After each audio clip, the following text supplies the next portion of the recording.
Let's bring in Dominick Tavella now. He is the president of Leventhal Global Advisor. So, Dominick, before we start, at what age is normally considered fully retirement?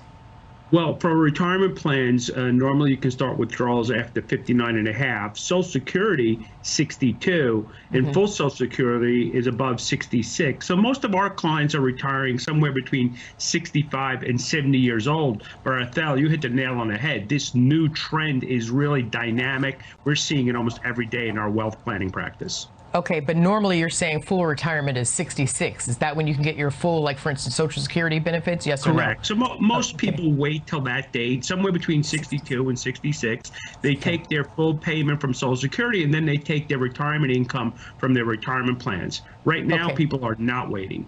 So I want to set this up, Dominick. So let's say if you have worked for 40 years, right? You've contributed to Social Security, two people, the same amount of money. How much would the person who retired early forfeit if they retire before 66 or 62?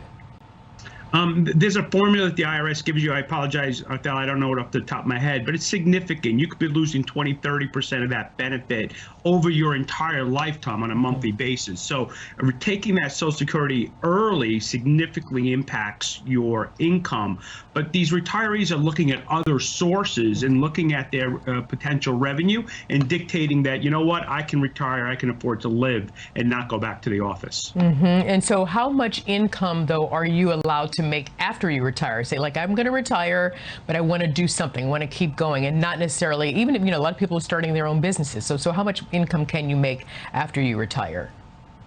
So the age 66 limit, and it's slightly different for everybody based on your date of birth, but there is unlimited. So you can go back to work and you can make as much income as you like. That 62 age, they do cap out how much Social Security you're allowed to make once you make, I believe it's around $17,000, $18,000.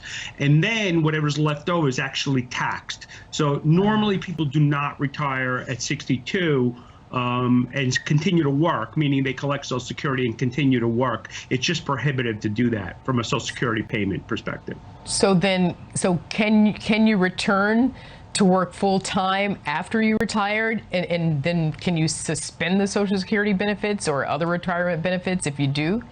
Sure. So many people choose or think that retirement is appropriate for them, and then they find out, maybe this is not what I thought it was. Maybe boredom sets in. You're allowed to suspend that payment, go back to work as long as you want to, and then reapply for Social Security when you come back into the work, leave the work environment and start to retire. But I felt that this what we're going through right now really has to do with the dynamics of the pandemic and people really looking at quality of life and cash flow and figuring out that, maybe making every single dollar is not the priority that it used to be.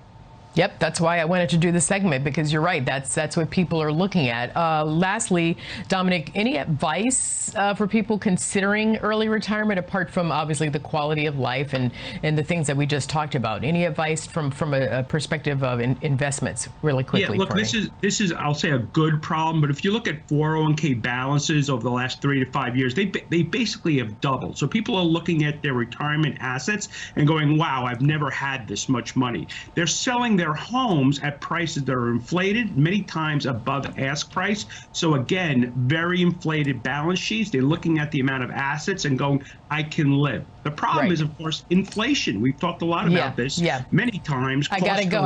I'm sorry, I don't have time to go into inflation, Dominick. That was another segment, but I'm happy to have you, as always, Dominick Tavella.